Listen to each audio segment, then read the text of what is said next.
கர்த்தாவே, உம்மை நோக்கி கூப்பிடுகிறேன். நீர் கேளாதவர் போல் மௌனமாயிராதேயும். நீர் மௌனமாயிருந்தால் நான் குழியில் இறங்குவதற்கு ஒப்பாவேன். உம்மை நோக்கி சத்தமிட்டு உங்களுடைய மகாபரிசுத்த சந்நிதிக்கு நேராக கையெழுத்தீர்கள். என் விண்ணப்பங்களின் சத்தத்தை கேட்டிருந்தோம். அயலானுக்கு சமாதான வாழ்த்துதலை சொல்லியும் தங்கள் இருதயங்களில் பொல்லாப்பை வைத்திருக்கிற துன்மார்க்கரோடு அக்கிரமக்காரரோடும் என்னை வாரிக்கொள்ளாதேயும்.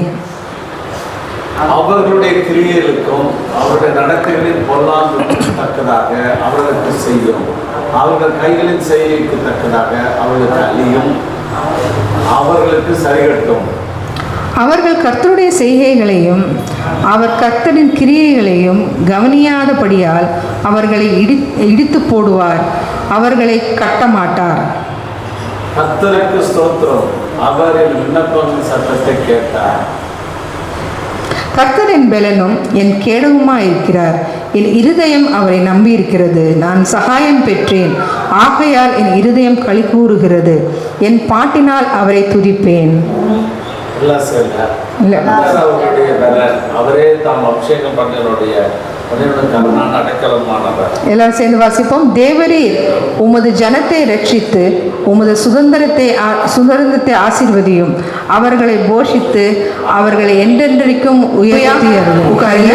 இப்போ இதில் என்னன்னு பார்த்தீங்கன்னா, அவர் நம்ம இந்த பாட்டு பாடும்போது நம்ம சொன்னோம் இல்லையா, அவர் தான் பர்வதம், ஒத்தாசை வரும் பர்வதம். அப்போ இதில் அவன் கண்மலைங்கிறான். ஃபர்ஸ்ட் வசனத்தில் பார்த்தீங்கன்னா, என் கண்மலையாகிய கர்த்தாவே, என் கண்மலையாகிய கர்த்தாவே, உம்மை நோக்கி பார்க்கிறேன். யாரை நோக்கி பார்க்குறான்?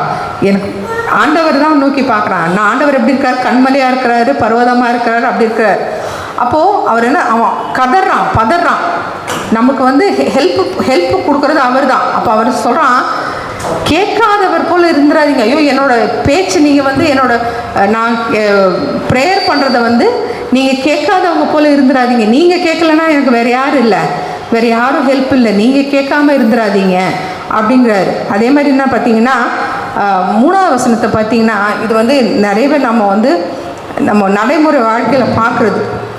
அயலானுக்கு சமாதான வாழ்த்துதலை சொல்லியும், அயலான்னா அடுத்தவன் பக்கத்தில் இருக்கவங்களுக்கு சமாதான வாழ்த்து, நீ நல்லா இருடா, சந்தோஷமா இருடா, அப்படி இப்படி நம்ம ஒருத்தர் பேசுவோம்ல, சொல்லியும் தங்கள் இருதயங்களில் பொல்லாப்பை வைத்திருக்கிற துன்மார்க்கன். அப்படின்னா என்ன அர்த்தம்?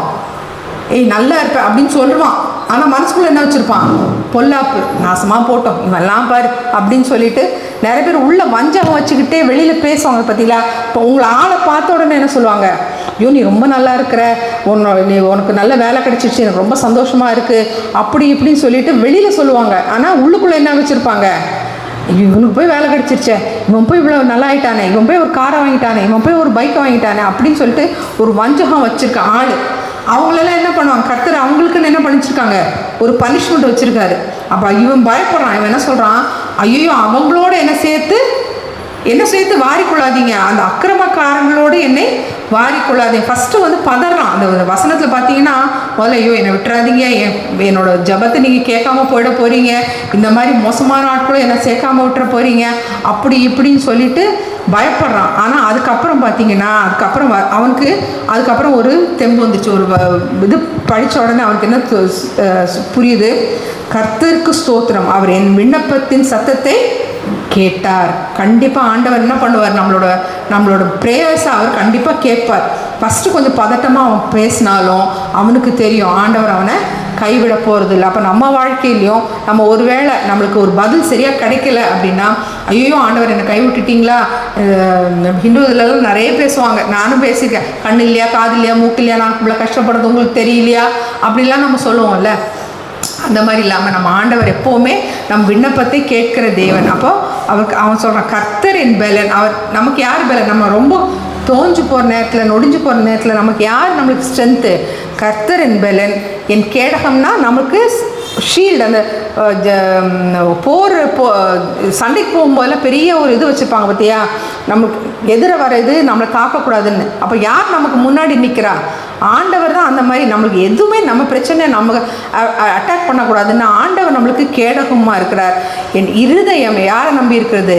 அவரே நம்பி இருக்கிறது. நான் சகாயம் பெற்றேன். நான் சொல்லிட்டான், எனக்கு வந்துடுச்சுடா ஹெல்ப்பு, நீங்கள் எல்லாம் ஒன்றும் சொல்லாதீங்க, எனக்கு ஹெல்ப் வந்துடுச்சு, ஆகையால் என் இருதயம் களிக்கும். அதாவது my heart is happy, I am very happy. ஏன்னா எனக்கு வந்துடுச்சு, நான் கஷ்டப்பட்டதுக்கு ப்ரேயர் பண்ணதுக்கெல்லாம் ரிசல்ட் வந்துடுச்சு, எல்லாமே எனக்கு வந்துடுச்சு. அதனால் நான் எனக்கு இதை பற்றியும் கவலை இல்லை அப்படின்னு சொல்லிட்டு சொல்கிறோம். அதே மாதிரி நம்மளும் ஒரு வேளை கலங்கி நிற்கிறோம், நம்ம கஷ்டத்தில் இருக்கோம், நம்ம பிரச்சனையில் இருக்கோம் அப்படின்னா நம்ம எதுவுமே ஐயோ ஆண்டவர் உங்களுக்கு கண்ணு இல்லையா காது இல்லையா நம்மளை கஷ்டப்படுறது எல்லாம் ஆண்டவருக்கு தெரியும். நமக்கு என்ன நாளைக்கு என்ன நடக்க போகுதுன்னு கூட ஆண்டவருக்கு இன்றைக்கி தெரியும். 10 வருஷம் கழிச்சு என்ன நடக்க போகுதுன்னு கூட ஆண்டவருக்கு இன்றைக்கி தெரியும். அதனால் அவருக்கு தெரியாத விஷயம் ஒன்றும் கிடையாது. நமக்கு தேவையானது கொஞ்சம் நம்பிக்கை, கொஞ்சம் விசுவாசம், கொஞ்சம் பொறுமை. ஆண்டவரோட டைம் நமக்கு தெரியாது, ஆண்டவர் நமக்காக என்ன வச்சுருக்காருன்னு தெரியாது. அதனால் நம்ம அந்த ஒரு டைமிங்கும் அந்த ஒரு விசுவாசத்தையும் நம்ம வச்சுருந்தோன்னா ஆண்டவர் கொடுக்குற எல்லா நன்மைகளும் நம்ம பெற்றுக்கொள்வோம். ஹல்லேலூயா.